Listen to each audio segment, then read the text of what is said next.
ઘોડાપુર જેવી પરિસ્થિતિનું નિર્માણ થયું છે। ત્યારે ડાંગના બાજ ગામે વરસાદે તારાજી સર્જ્યા હોવાના દ્રશ્યો સામે આવ્યા છે, જેમાં બાજ ગામે એક શાળામાં પાણી ભરાતા ક્લાસરૂમમાં મૂકેલ પુસ્તકો સહિતની વસ્તુ બગડી જવા પામી હતી, તો શાળાની ફરતે બનાવેલ દીવાલ પણ પાણીમાં ધરાશયી થઈ જવા પામી હતી।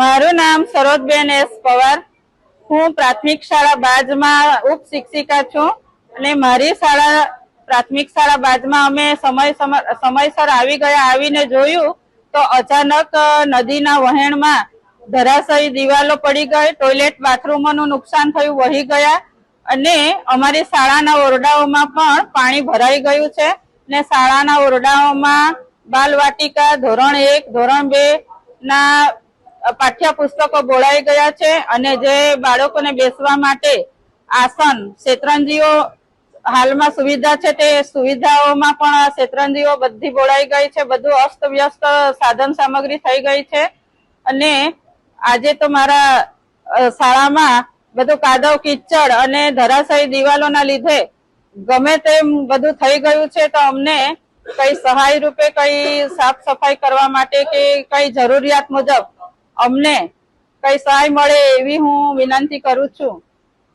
સાથે જ શાળાના શૌચાલય પણ પાણીમાં વહી જવા પામ્યા છે। ત્યારે ગામના સરપંચ સહિત શાળાના આચાર્ય સરકાર પાસે વળતરની માંગ કરી રહ્યા છે।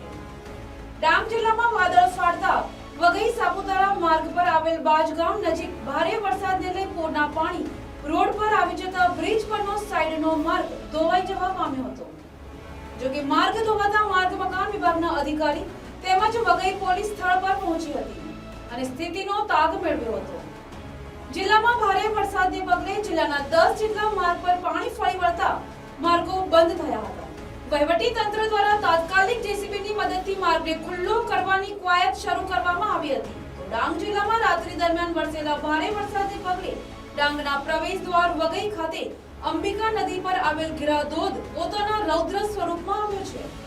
ત્યારે પ્રવાસીઓ ગિરાધોધનો નજારો માણવા આવી રહ્યા છે, પરંતુ સાવચેતીના પગલા રૂપે વહીવટી તંત્ર દ્વારા ધોધની નજીક કોઈને પણ જવા દેવામાં આવી રહ્યા નથી।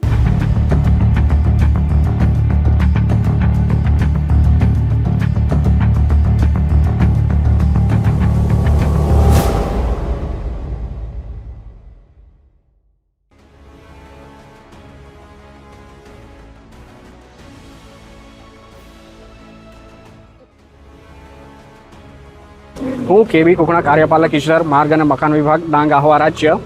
આપ સબ જોઈ શકો છો કે છેલ્લા 4 થી 5 કલાકમાં ડાંગ જિલ્લામાં સ્પેસિફિક આહવા તાલુકામાં ક્લાઉડ બર્સ્ટ થયું હતું, જેથી ફ્લડ લાઇક સિચ્યુએશન ક્રિએટ થઈ હતી અને તમે અહીંયા આજુબાજુની સિચ્યુએશન જોઈ શકો છો કે ઘાટ એરિયામાં પ્લસ મૂળચોંડ જે ગામ છે ત્યાં 1.5 થી 2 મીટરનું હેવી લેન્ડસ્લાઇડ થયું હતું, જેથી માર્ગ અને મકાન વિભાગની જે દરેક રોડો પર ટીમ છે એ તરત જે તૈનાત જ કરેલી હોય છે એ તરત જ અત્રે આવીને આપ પાછળ પણ જોઈ શકો છો કે જેસીબી ચાલુ જ છે હાલમાં પણ, અને આખું જે પણ લેન્ડસ્લાઇડ 1.5 થી 2 મીટરનું થયું હતું એ લગભગ ક્લિયર થઈ ગયું છે, ગણતરીના કલાકોમાં જ ક્લિયર થઈ ગયું છે।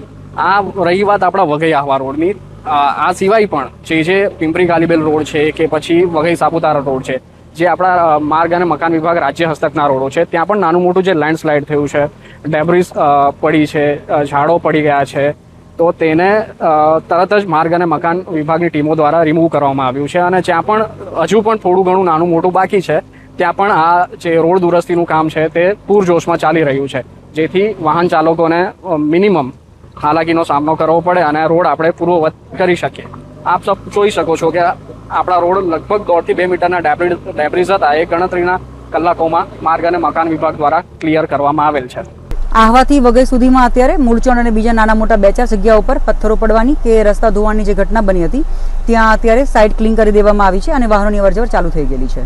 અને અત્યારે સાપુતારા ઉપર એક જગ્યા પર એક ઇન્સિડન્ટ ધ્યાનમાં આવ્યો છે, ત્યાં અત્યારે અમે જઈ રહ્યા છીએ અને કામગીરી ચાલુ થઈ ગઈ છે।